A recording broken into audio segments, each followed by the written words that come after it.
देवों के देव महादेव के चरणों में प्रणाम करती हूँ। मैं गौरी पार्वती माता के चरणों में प्रणाम करती हूँ।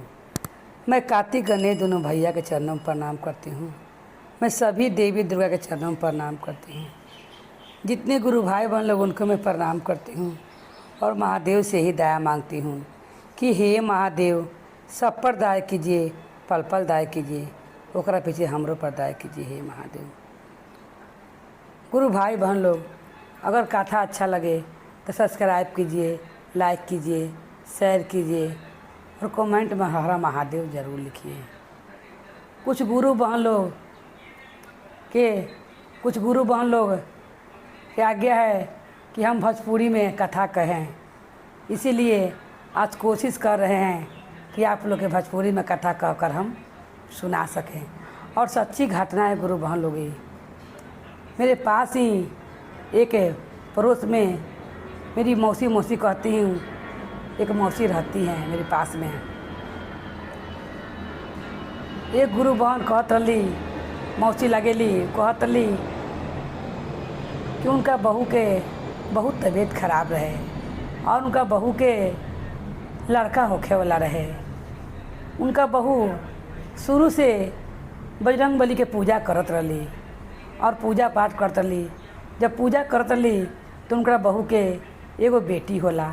बेटी तो खूब बढ़िया हो जाला और घर में खुशहाली हो जाला।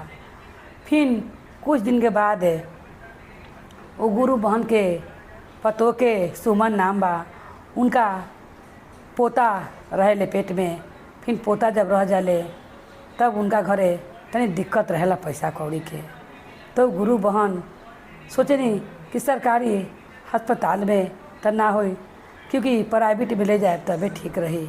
और यही सोच के गुरु बहन अपना पतों के प्राइवेट अस्पताल में ले जाली और ले जाके भर्ती कर देली।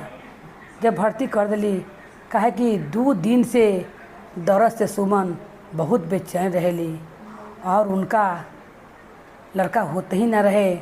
दाई माई घरे अली, चमन जब घरे अली तो कहली कि लड़का निछड़ते नइखे तो हम का कर सकीला। ये जे रहली गुरु बहन, उ लगली महादेव के गोहरावे और कहली कि हे महादेव, हम इतना तहार पूजा पाठ करी ले, इतना तरह के मानी ले और हमार बहू के लड़का होते ही नइखे, निछड़ते नइखे, हम का करी। और रोए लगली।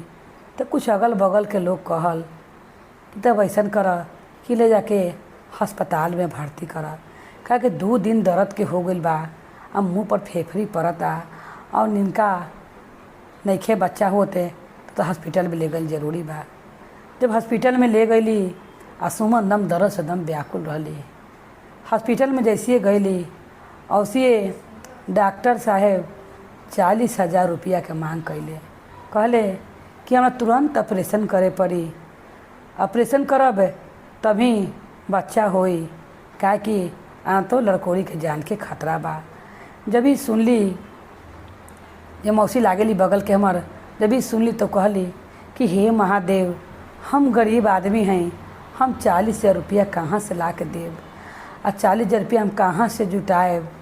तो डॉक्टर जो रहले वो कहले कि ऐसा कर कि तू 10,000 रुपये तले ला के जमा कर कि जरा से खून के व्यवस्था हो सके, खून के कमी बा तले खून पानी चढ़ी, ओकरा बाद तू घरे जइह और जाके पैसा के व्यवस्था करिह।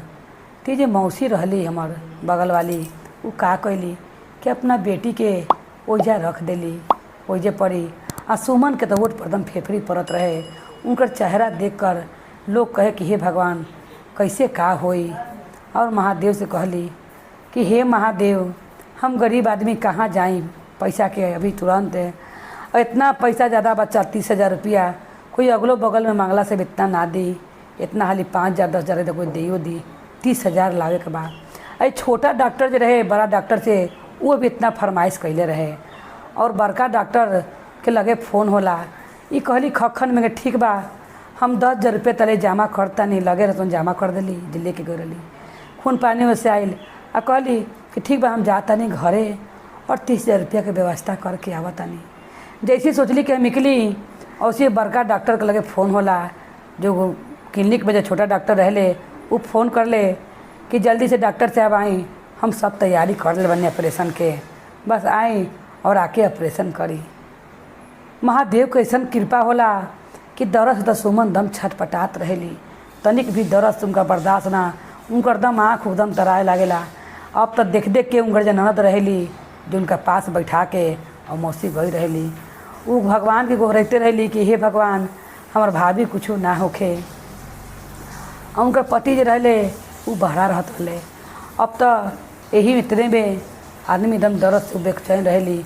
तले जैसे गईली और जाके पैसा लावे खातिर घर से निकलत रहली, वैसे में डॉक्टर साहब होने से आवत रहे और इनकरा के ऑपरेशन थिएटर में ले जाके लोग तैयारी करत रहे सुमन के कि ऑपरेशन थिएटर में ले जाएं।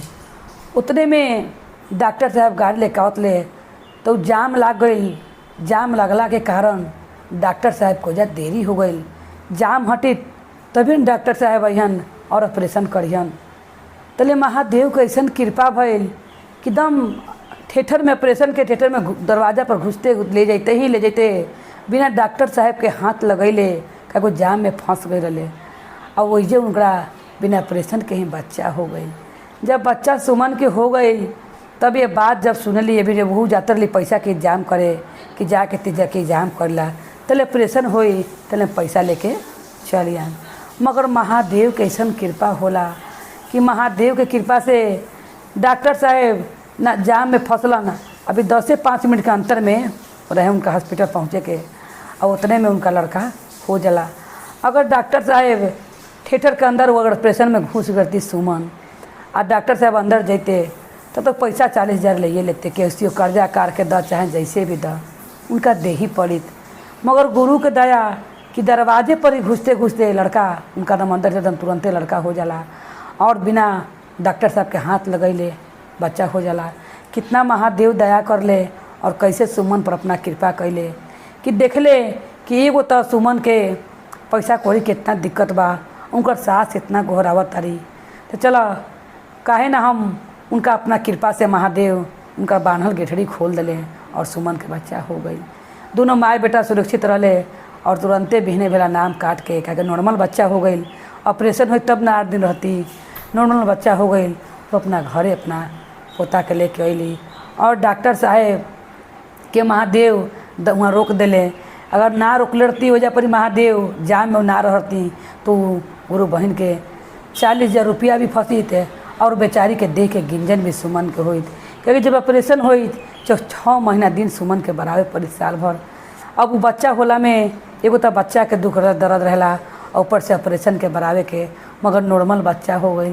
तो महादेव से दया मंगली और महादेव के गोहरैली तो महादेव कैसे कृपा कैले कि एकदम दुआरी पर पहुँचल और डॉक्टर के ऑपरेशन के एकदम दुआरी पर पहुँचते पहुँचते जाम लगला में फंसला से उनका पर इतना दया कैले कि तुरंत बच्चा हुआ। तो जैसे महादेव उनका पर दया कैनी वैसे सब पर दया करस और सबके महादेव वैसे मुसीबत दुख में उनका पर अपन दया कृपा बना कर रखस। यही कहे के बा महादेव से, जैसे महादेव सुमन पर कृपा कैलन वैसे हमनियो गुरु बहन पर कृपा करस और अपन कृपा बना कर रखस। बोली हर महादेव की जय, गौरी पार्वती मैया भवानी की जय, भैरव भैया की जय।